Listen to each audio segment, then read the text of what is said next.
Hello everyone.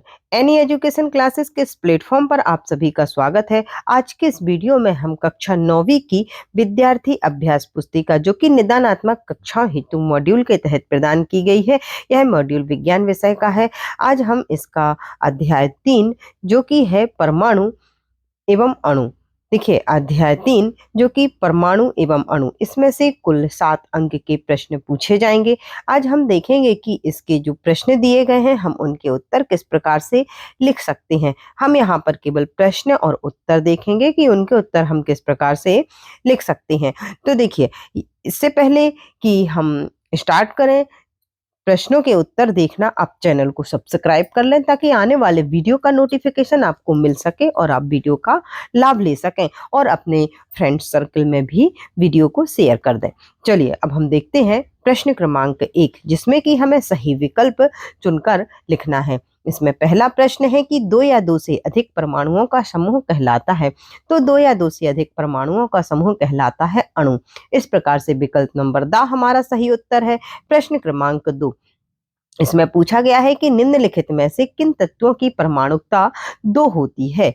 तो इसमें जो हमारे पास विकल्प हैं उनमें से विकल्प नंबर बा सही उत्तर हो जाएगा, ऑक्सीजन एवं हाइड्रोजन। अब चलिए अब देखते हैं प्रश्न क्रमांक 3, जिसमें पूछा गया है मैग्नीशियम क्लोराइड का सूत्र है।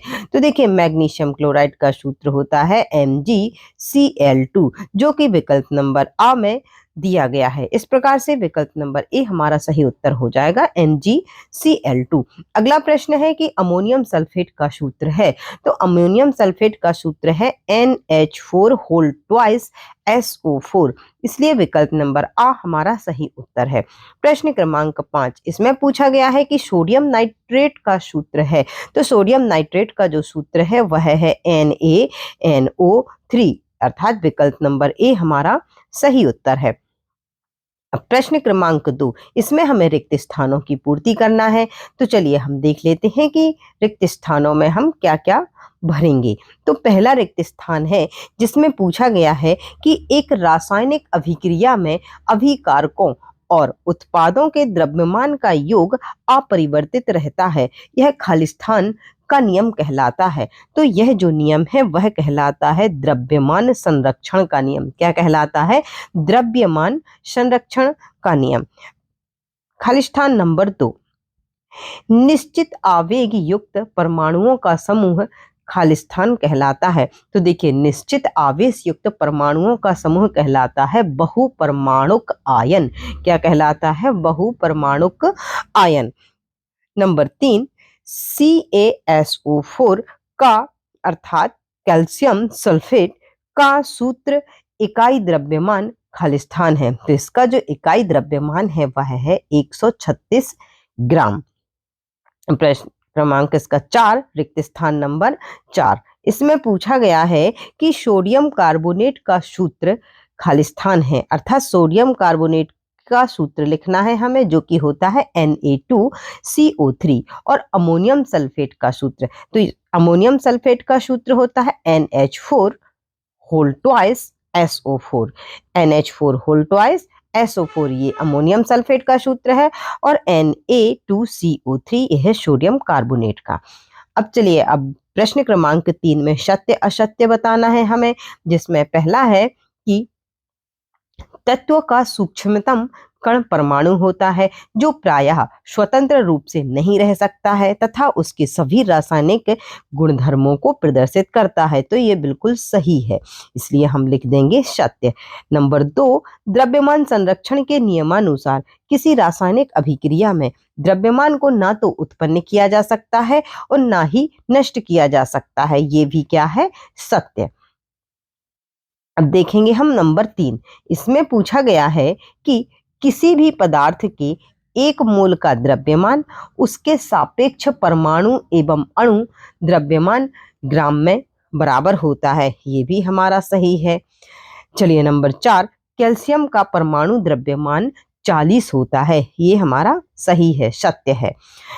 नंबर 5, एल्यूमिनियम द्विपरमाणुक होता है, ये हमारा क्या है? असत्य है।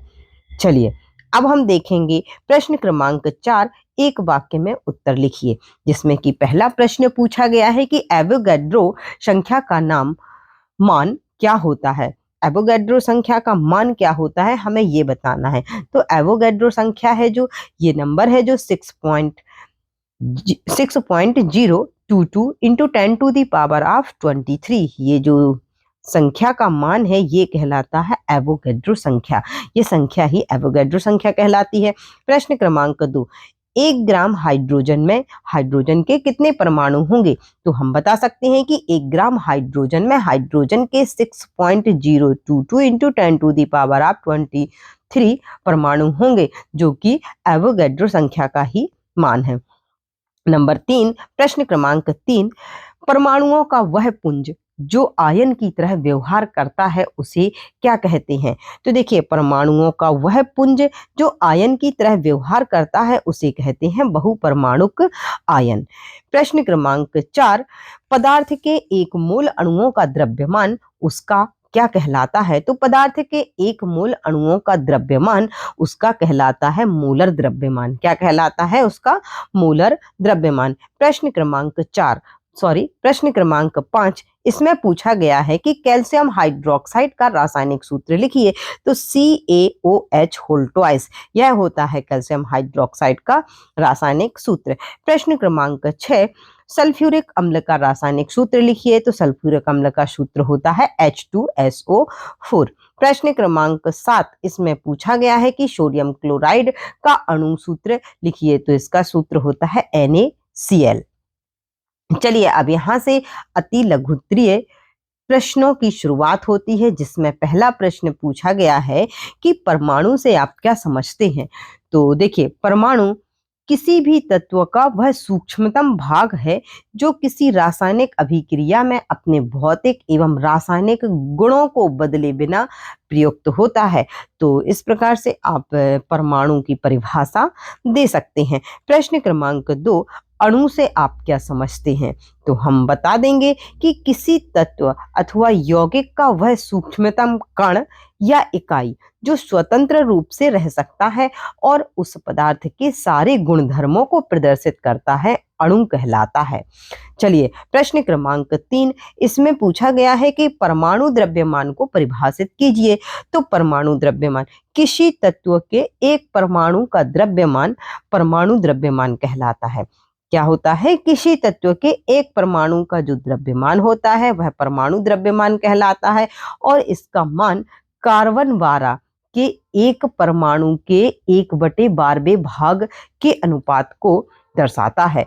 तो इस प्रकार से आप इसका उत्तर दे सकते हैं, परमाणु द्रव्यमान को परिभाषित कर सकते हैं। प्रश्न क्रमांक 4, परमाणु द्रव्यमान इकाई को परिभाषित कीजिए। तो देखिए, कार्बन 12 के समस्थानिक के एक परमाणु के द्रव्यमान के 1/12वें भाग को परमाणु द्रव्यमान इकाई कहते हैं।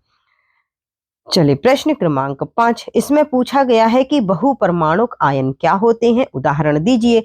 तो बहुपरमाणुक आयन ऐसे आयन जिनमें एक से अधिक परमाणु होते हैं, जिन पर एक निश्चित आवेश विद्यमान होता है, बहुपरमाणुक आयन कहलाते हैं। उदाहरण के लिए हम बता सकते हैं OH- अर्थात हाइड्रोक्साइड आयन, NH4+ अर्थात अमोनियम आयन। तो इस प्रकार से आप इस प्रश्न का उत्तर लिख सकते हैं। प्रश्न क्रमांक 6, इसमें पूछा गया है कि एक मोल से क्या समझते हैं।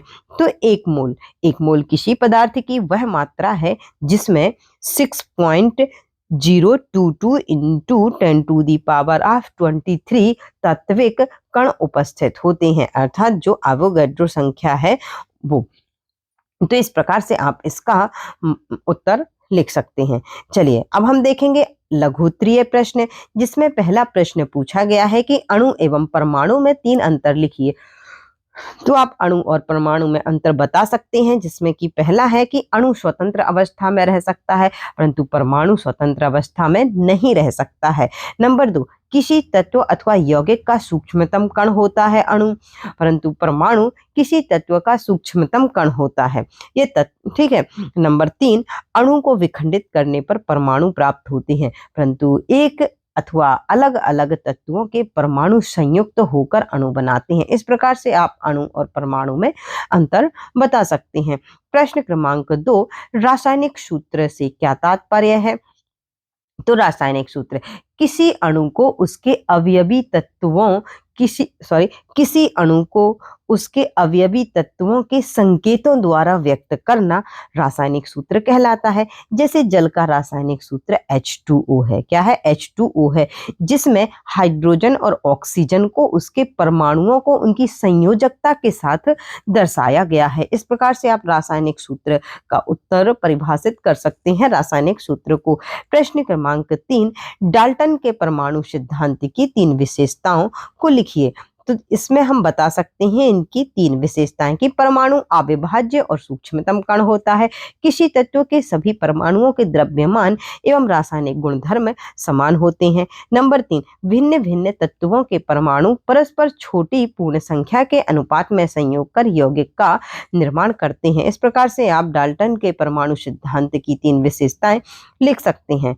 चलिए अब हम देखेंगे, यहाँ से 4 अंक वाले प्रश्न की शुरुआत होती है, जिसमें पहला प्रश्न है कि निम्नलिखित पदार्थों के मोलर द्रव्यमान का परिकलन कीजिए। तो हमारे पास ये जो पदार्थ दिए गए हैं, ये जो हम यौगिक दिए गए हैं, इनके हमें परमाणु द्रव्यमान का परिकलन करना है। तो सबसे पहले दिया गया है CH4। तो इसमें देखिए हम इनको इनकी संयोजकता के साथ इनके द्रव्यमान के साथ लिखकर इनका जो मोलर द्रव्यमान है उसको परिकलित कर लेंगे। आप देखिए, यहाँ से देखकर आप कर सकते हैं। जैसे CH4, C अर्थात कार्बन, एक कार्बन है और इसका जो द्रव्यमान होता है वो 12 होता है, इसलिए हमने 1 × 12। फिर प्लस हाइड्रोजन को लिया, हाइड्रोजन 4 है और इसका जो द्रव्यमान होता है वो 1 होता है। फिर इसको सॉल्व करके हमारा आंसर आ गया, मोलर द्रव्यमान आ गया। इसी प्रकार से आपको सल्फर अणु का, फास्फोरस अणु का और HCl और HNO3 नाइट्रिक अम्ल, हाइड्रोक्लोरिक अम्ल और नाइट्रिक अम्ल का जो मोलर द्रव्यमान है उसको परिकलित कर लेना है।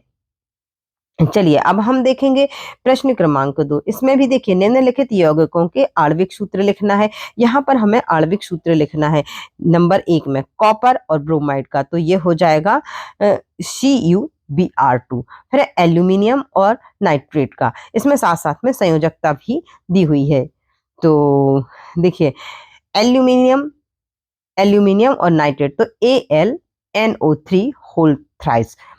नंबर 3 कैल्शियम सेकंड और फास्फेट। तो इस प्रकार से हम यहाँ पर लिख देंगे Ca3PO4 whole twice. 4th number पे आयरन 3rd और सल्फाइड, तो इस प्रकार से हम लिखेंगे Fe2S3। 5th नंबर पे है मरकरी और क्लोराइड, इनके हमें आणविक सूत्र लिखना है, तो ये हो जाएगा HgCl2। अब प्रश्न क्रमांक 3, इसमें पूछा गया है कि आयनिक तथा आणविक यौगिक क्या होते हैं, समझाइए। तो देखिए आयनिक यौगिक ऐसे यौगिक होते हैं जो जल में घोलने पर आवेशित कणों अर्थात आयनों में विभक्त हो जाते हैं, आयनिक यौगिक कहलाते हैं, जैसे कि सोडियम क्लोराइड। अब हम बताएंगे आणविक यौगिक। तो आणविक यौगिक ऐसे यौगिक होते हैं जो भिन्न तत्वों के परमाणुओं के एक निश्चित अनुपात में जुड़ने से बनते हैं तथा पानी में घुलने पर आयनों में विभक्त नहीं होते हैं, आणविक यौगिक कहलाते हैं, जैसे कि अमोनिया। प्रश्न क्रमांक 4, इसमें पूछा गया है कि निम्नलिखित यौगिकों में विद्यमान तत्वों का नाम दीजिए। सबसे पहले है बुझा हुआ चूना। तो बुझा हुआ चूना है जो इसका हम नाम लिखेंगे CaOH होल ट्वाइस अर्थात कैल्शियम हाइड्रोक्साइड, और इसके हमें तत्वों के नाम बताना है। तो इसमें देखिए कैल्शियम है, ऑक्सीजन और हाइड्रोजन, इन तत्वों से मिलके बुझा हुआ चूना बना हुआ है। नंबर 2 हाइड्रोजन ब्रोमाइड, तो इसमें देखिए हाइड्रोजन है और ब्रोमीन है। इसी प्रकार से बेकिंग पाउडर NaHCO3, जिसमें कि सोडियम, हाइड्रोजन, कार्बन और ऑक्सीजन ये तत्व हैं। Number D potassium sulphate K2SO4, जिसमें कि पोटेशियम है, सल्फर है और ऑक्सीजन है। तो इस प्रकार से आप इनके तत्वों के नाम लिख सकते हैं। अब यहाँ पर हमें कुछ महत्वपूर्ण प्रश्न दिए गए हैं।